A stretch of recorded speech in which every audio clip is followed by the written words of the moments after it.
प्रणम्य शिरसा देवं गौरीपुत्रं विनायकं भक्तावासं स्मरे नित्यम्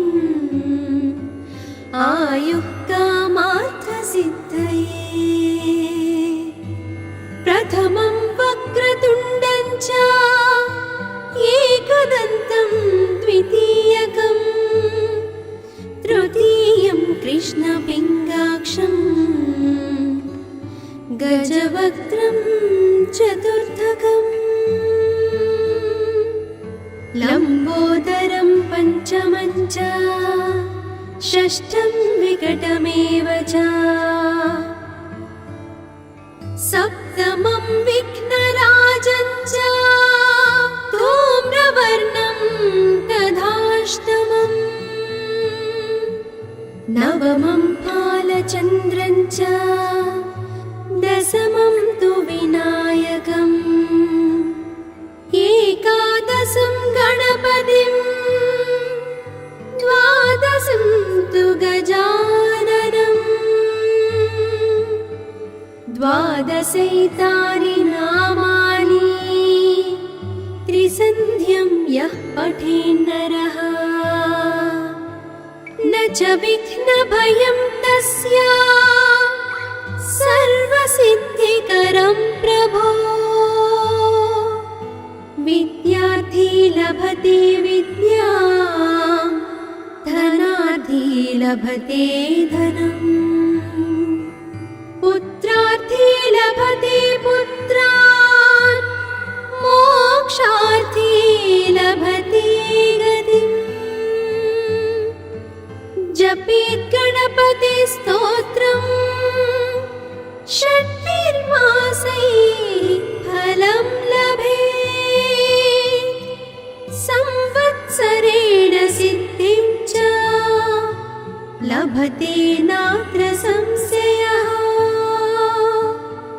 अष्टभ्यो ब्राह्मणेभ्यश्च लिखित्वा यः समर्पयेत् तस्य विद्या भवेत् सर्वा गणेशस्य प्रसादतः। तस्य विद्या भवेत् सर्वा गणेशस्य प्रसादतः। इति श्रीनारदपुराणे सङ्कटनाशन गणेशस्तोत्रं सम्पूर्णम्।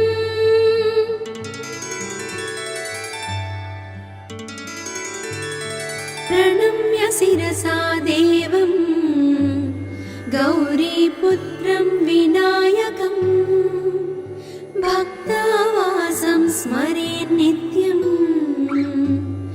आयुः कामार्थसिद्धये। प्रथमं वक्रतुण्डं च एकदन्तं द्वितीयकं तृतीयं कृष्णपिङ्गाक्षं गजवक्त्रं चतुर्थकम् लम्बोदरं पञ्चमं च षष्ठं विकटमेव च सप्तमं विघ्नराजं च धूम्रवर्णं तथाष्टमम् नवमं फालचन्द्रं च दशमं तु विनायकम् एकादशं गणपतिं द्वादशं तु गजाननम् द्वादशैतानि नामानि त्रिसन्ध्यं यः पठेन्नरः न च विघ्नभयं तस्य सर्वसिद्धिकरं प्रभो। विद्यार्थी लभते विद्यां धनार्थी लभते धनम् पुत्रार्थी लभते पुत्रान् मोक्षार्थी लभते गतिम्। गणपतिस्तोत्रम् षट्भिर्मासैः फलं लभेत् संवत्सरेण सिद्धिं च लभते नात्र संशयः। अष्टभ्यो ब्राह्मणेभ्यश्च लिखित्वा यः समर्पयेत् तस्य विद्या भवेत् सर्वा गणेशस्य प्रसादतः। तस्य विद्या भवेत् सर्वा गणेशस्य प्रसादतः। इति श्रीनारदपुराणे सङ्कटनाशन गणेशस्तोत्रं सम्पूर्णम्।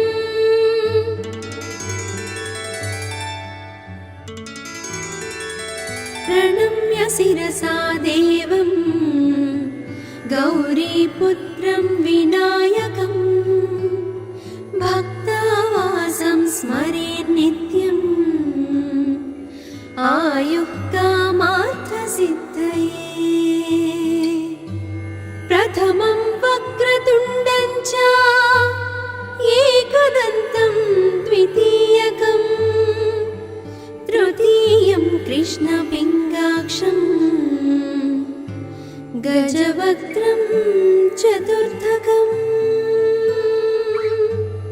लम्बोदरं पञ्चमं च षष्ठं विकटमेव च सप्तमं विघ्नराजं च धूम्रवर्णं तथाष्टमम् नवमं फालचन्द्रं च दशमं तु विनायकम् एकादशं गणपतिं द्वादशं तु गजाननम् द्वादशैतानि नामानि त्रिसन्ध्यं यः पठेन्नरः न च विघ्नभयं तस्य सर्वसिद्धिकरं प्रभो।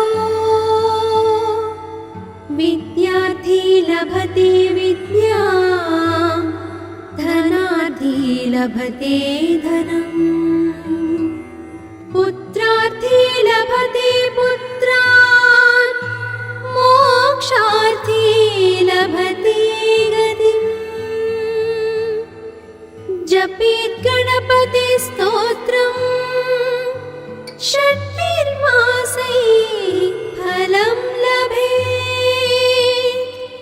संवत्सरेण सिद्धिं च लभते नात्र संशयः।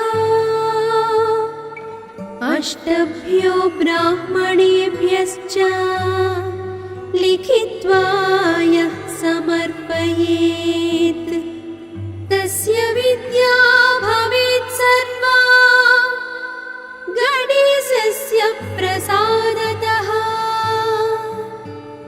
तस्य विद्या भवेत् सर्वा गणेशस्य प्रसादतः। इति श्रीनारदपुराणे सङ्कटनाशन गणेशस्तोत्रं सम्पूर्णम्।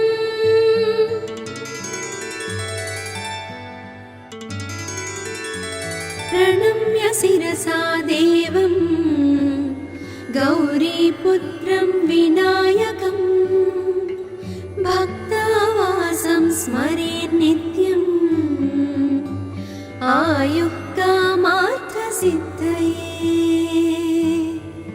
प्रथमं वक्रतुण्डं च एकदन्तं द्वितीयकम् तृतीयं कृष्णपिङ्गाक्षं गजवक्त्रं चतुर्थकम् लम्बोदरं पञ्चमं च षष्ठं विकटमेव च सप्तमं विघ्नराजं च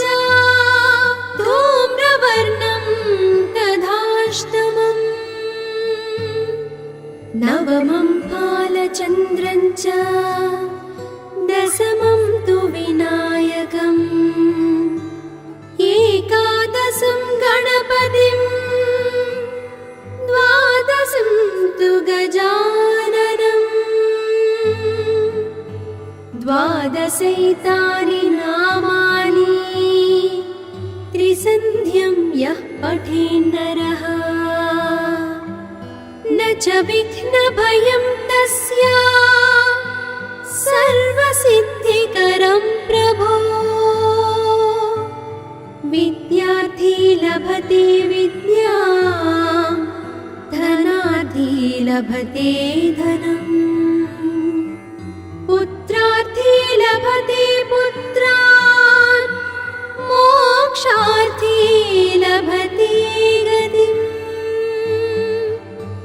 जपेत् गणपति स्तोत्रम् षट्भिर्मासैः फलं लभेत् संवत्सरेण सिद्धिं च लभते नात्र संशयः अष्टभ्यो ब्राह्मणेभ्यश्च लिखित्वा यः समर्पयेत् तस्य विद्या भवेत् सर्वा गणेशस्य प्रसादतः तस्य विद्या भवेत् सर्वा गणेशस्य प्रसादतः इति श्रीनारदपुराणे सङ्कटनाशन गणेशस्तोत्रं सम्पूर्णम्।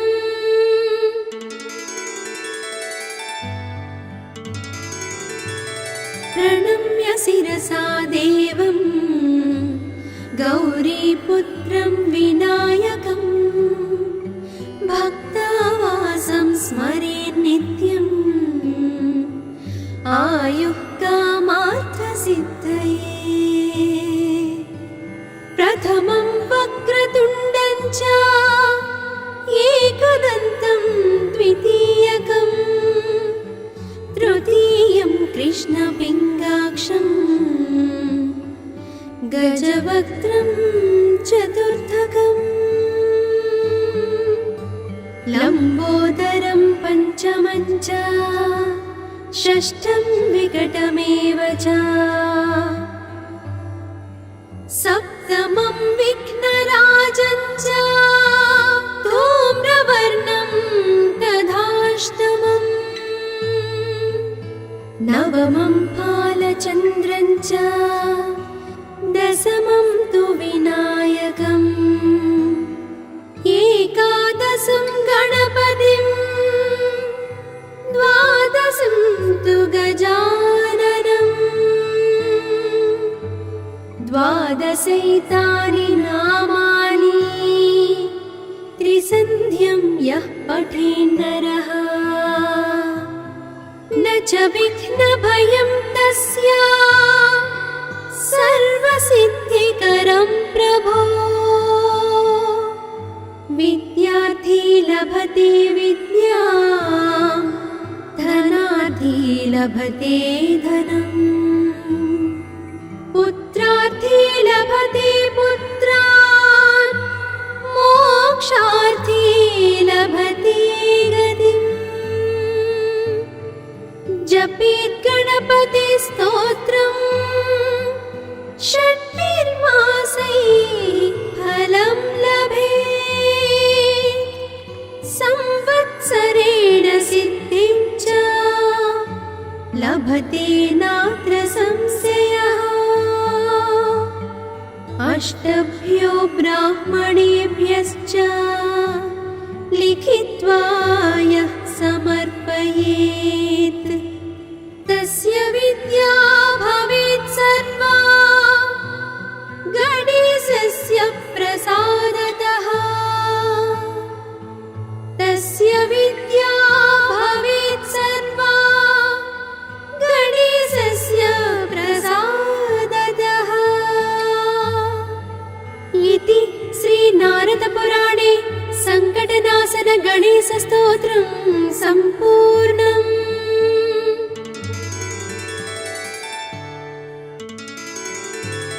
प्रणम्य शिरसा देवं गौरीपुत्रं विनायकं भक्तावासं स्मरेन् नित्यम् आयुः कामार्थसिद्धये। प्रथमं वक्रतुण्डं च एकदन्तं द्वितीयकं तृतीयं कृष्णपिङ्गाक्षं गजवक्त्रं चतुर्थकम् लम्बोदरं पञ्चमं च षष्ठं विकटमेव च सप्तमं विघ्नराजं च धूम्रवर्णं तथाष्टमम् नवमं फालचन्द्रं च दशमं तु विनायकम् एकादशं गणपतिं द्वादशं तु गजाननम् द्वादशैतानि नामानि त्रिसन्ध्यं यः पठेन्नरः न च विघ्नभयं तस्य सर्वसिद्धिकरं प्रभो। विद्यार्थी लभते विद्यां धनार्थी लभते धनम् पुत्रार्थी लभते पुत्रान् मोक्षार्थी लभते गतिम्। जपेत् गणपति स्तोत्रम् षट्भिर्मासैः फलं लभेत् संवत्सरेण सिद्धिं च लभते नात्र संशयः। अष्टभ्यो ब्राह्मणेभ्यश्च लिखित्वा यः समर्पयेत् तस्य विद्या भवेत् सर्वा गणेशस्य प्रसादतः। तस्य विद्या भवेत् सर्वा गणेशस्य प्रसादतः। इति श्रीनारदपुराणे सङ्कटनाशन गणेशस्तोत्रं सम्पूर्णम्।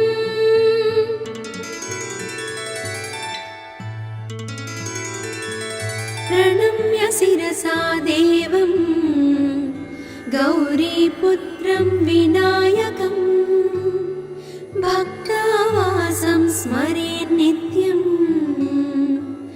आयुः कामार्थसिद्धये। प्रथमं वक्रतुण्डं च एकदन्तं द्वितीयकं तृतीयं कृष्णपिङ्गाक्षं गजवक्त्रं चतुर्थकम् लम्बोदरं पञ्चमं च षष्ठं विकटमेव च सप्तमं विघ्नराजं च धूम्रवर्णं तथाष्टमम् नवमं फालचन्द्रं च दशमं तु विनायकम् एकादशं गणपतिं द्वादशं तु गजाननम् द्वादशैतानि नामानि त्रिसन्ध्यं यः पठेन्नरः न च विघ्नभयं तस्य सर्वसिद्धिकरं प्रभो। विद्यार्थी लभते विद्यां धनार्थी लभते धनम् पुत्रार्थी लभते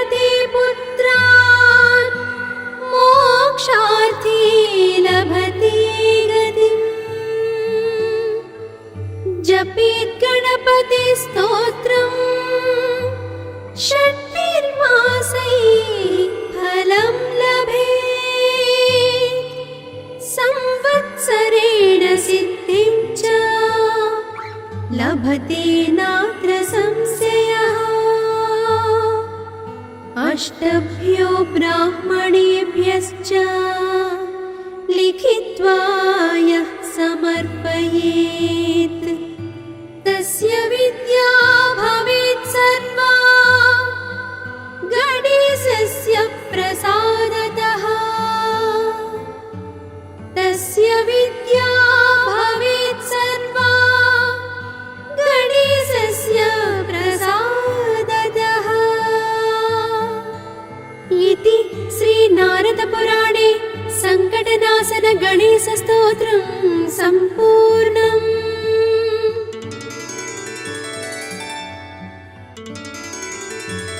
प्रणम्य शिरसा देवं गौरीपुत्रं विनायकं भक्तावासं स्मरेन् नित्यम् आयुः कामार्थसिद्धये। प्रथमं वक्रतुण्डं च एकदन्तं द्वितीयकम् तृतीयं कृष्णपिङ्गाक्षं गजवक्त्रं चतुर्थकम् लम्बोदरं पञ्चमं च षष्ठं विकटमेव च सप्तमं विघ्नराजं च धूम्रवर्णं तथाष्टमम् नवमं फालचन्द्रं च दशमं तु विनायकम् एकादशं गणपतिं द्वादशं तु गजाननम् द्वादशैतानि नामानि त्रिसन्ध्यं यः पठेन्नरः न च विघ्नभयं तस्य सर्वसिद्धिकरं प्रभो। विद्यार्थी लभते विद्यां धनार्थी लभते धनम् पुत्रार्थी लभते पुत्रान् मोक्षार्थी लभते गतिम्। जपेत् गणपतिस्तोत्रम् षट्भिर्मासैः फलं लभेत् संवत्सरेण सिद्धिं च लभते नात्र संशयः। अष्टभ्यो ब्राह्मणेभ्यश्च लिखित्वा यः समर्पयेत् तस्य विद्या भवेत् सर्वा गणेशस्य प्रसादतः। तस्य विद्या भवेत् सर्वा गणेशस्य प्रसादतः। इति श्रीनारदपुराणे सङ्कटनाशन गणेशस्तोत्रं सम्पूर्णम्।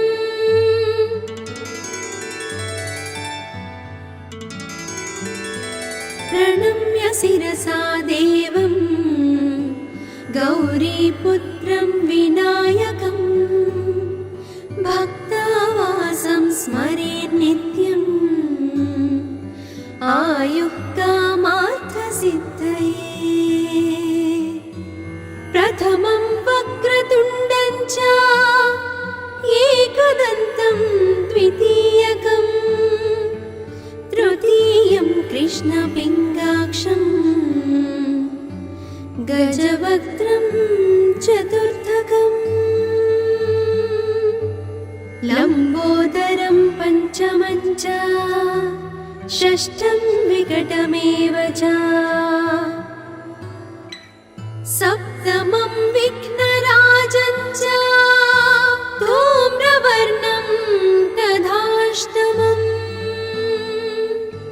नवमं फालचन्द्रं च दशमं तु विनायकम् एकादशं गणपतिं द्वादशं तु गजाननम् द्वादशैतानि नामानि त्रिसन्ध्यं यः पठेन्नरः न च विघ्नभयं तस्य सर्वसिद्धिकरं प्रभो विद्यार्थी लभते विद्यां धनार्थी लभते धनम् पुत्रार्थी लभते पुत्रान् मोक्षार्थी लभते गतिम् जपेत् गणपति स्तोत्रम् षट्भिर्मासैः फलं लभेत् संवत्सरेण सिद्धिं च लभते नात्र संशयः अष्टभ्यो ब्राह्मणेभ्यश्च लिखित्वा यः समर्पयेत् तस्य विद्या भवेत् सर्वा गणेशस्य प्रसादतः तस्य विद्या भवेत् सर्वा गणेशस्य प्रसादतः इति श्रीनारदपुराणे सङ्कटनाशन गणेशस्तोत्रं सम्पूर्णम्।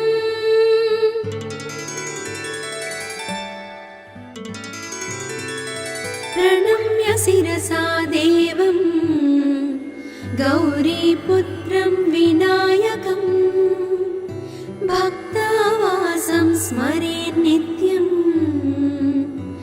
आयुः कामार्थसिद्धये प्रथमं वक्रतुण्डं च एकदन्तं द्वितीयकम् तृतीयं कृष्णपिङ्गाक्षं गजवक्त्रं चतुर्थकम् लम्बोदरं पञ्चमं च षष्ठं विकटमेव च सप्तमं विघ्नराजं च धूम्रवर्णं तथाष्टमम् नवमं फालचन्द्रं च दशमं तु विनायकम् एकादशं गणपतिं द्वादशं तु गजाननम् द्वादशैतानि नामानि त्रिसन्ध्यं यः पठेन्नरः न च विघ्नभयं तस्य सर्वसिद्धिकरं प्रभो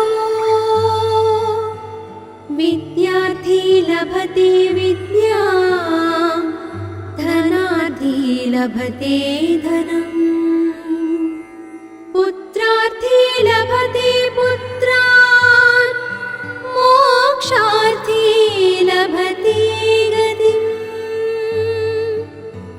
जपेत् गणपति स्तोत्रम् षट्भिर्मासैः फलं लभेत् संवत्सरेण सिद्धिं च लभते नात्र संशयः अष्टभ्यो ब्राह्मणेभ्यश्च लिखित्वा यः समर्पयेत् तस्य विद्या भवेत् सर्वा गणेशस्य प्रसादतः तस्य विद्या भवेत् सर्वा गणेशस्य प्रसादतः इति श्रीनारदपुराणे सङ्कटनाशन गणेशस्तोत्रं सम्पूर्णम्।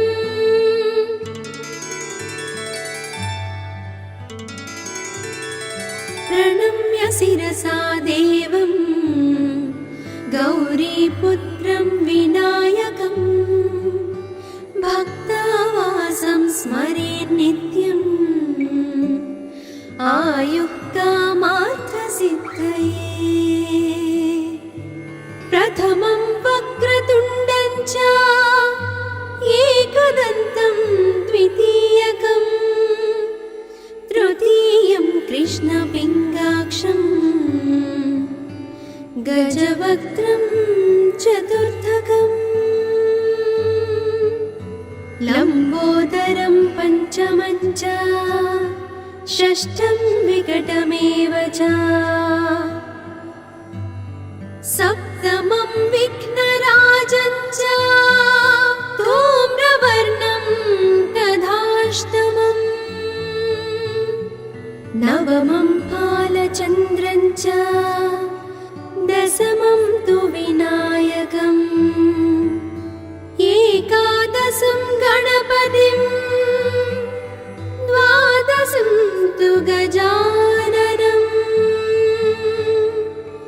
द्वादशैतानि नामानि त्रिसन्ध्यं यः पठेन्नरः न च विघ्नभयं तस्य सर्वसिद्धिकरं प्रभो। विद्यार्थी लभते विद्यां धनार्थी लभते धनम् पुत्रार्थी लभते पुत्रान् मोक्षार्थी लभते गतिम्। जपेत् गणपति स्तोत्रम् षड्भिर्मासैः फलं लभेत् संवत्सरेण सिद्धिं च लभते नात्र संशयः। अष्टभ्यो ब्राह्मणेभ्यश्च लिखित्वा यः समर्पयेत् तस्य विद्या भवेत् सर्वा गणेशस्य प्रसादतः। तस्य विद्या भवेत् सर्वा गणेशस्य प्रसादतः। इति श्रीनारदपुराणे सङ्कटनाशन गणेशस्तोत्रं सम्पूर्णम्।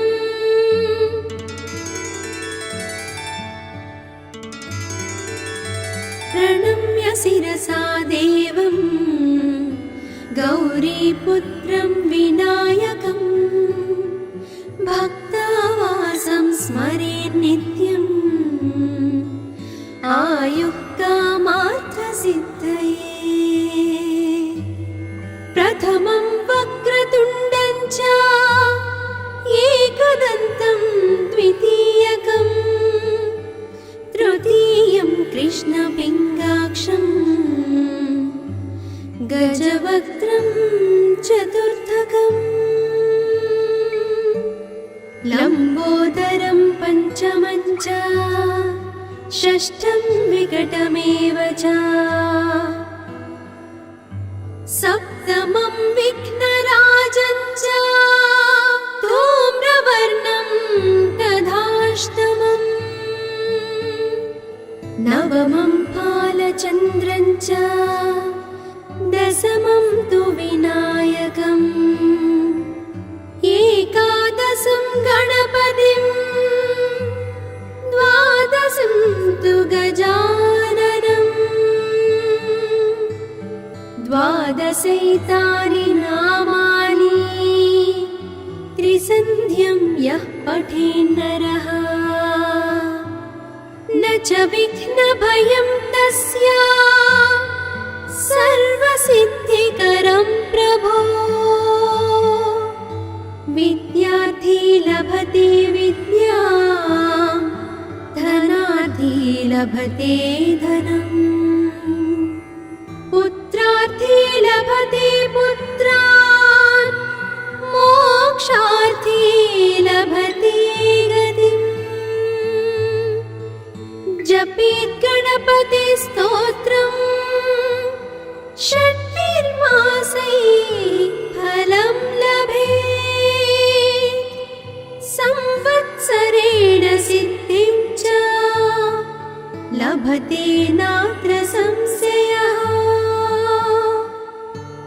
अष्टभ्यो ब्राह्मणेभ्यश्च लिखित्वा यः समर्पयेत् तस्य विद्या भवेत् सर्वा गणेशस्य प्रसादतः।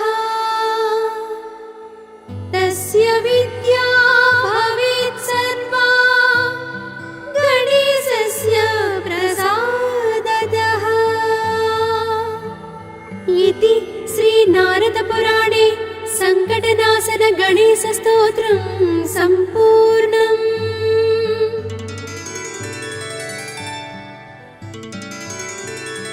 प्रणम्य शिरसा देवं गौरीपुत्रं विनायकं भक्तावासं स्मरेन् नित्यम् आयुः कामार्थसिद्धये। प्रथमं वक्रतुण्डं च एकदन्तं द्वितीयकम् तृतीयं कृष्णपिङ्गाक्षं गजवक्त्रं चतुर्थकम् लम्बोदरं पञ्चमं च षष्ठं विकटमेव च सप्तमं विघ्नराजं च धूम्रवर्णं तथाष्टमम्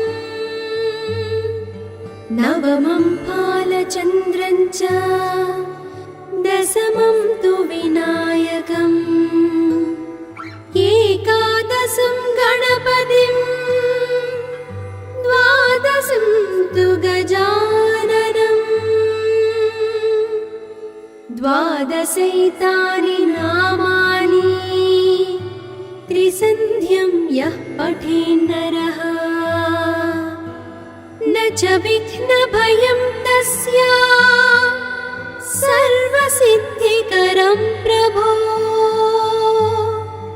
विद्यार्थी लभते विद्यां धनार्थी लभते धनम् पुत्रार्थी लभते पुत्रान् मोक्षार्थी लभते गतिम्।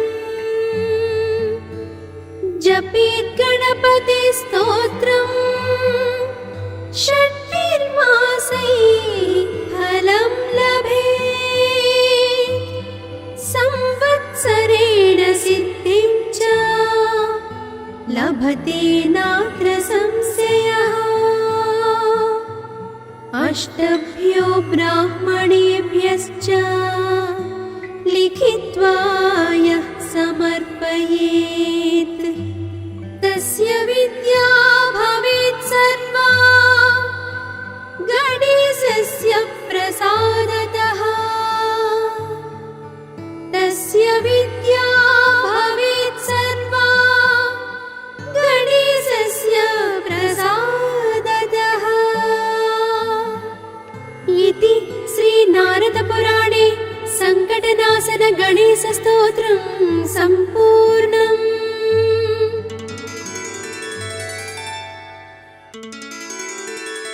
प्रणम्य शिरसा देवं गौरीपुत्रं विनायकं भक्तावासं स्मरेन् नित्यम् आयुः कामार्थसिद्धये। प्रथमं वक्रतुण्डं च एकदन्तं द्वितीयकम् तृतीयं कृष्णपिङ्गाक्षं गजवक्त्रं चतुर्थकम् लम्बोदरं पञ्चमं च षष्ठं विकटमेव च सप्तमं विघ्नराजं च धूम्रवर्णं तथाष्टमम् नवमं फालचन्द्रं च दशमं तु विनायकम् एकादशं गणपतिं द्वादशं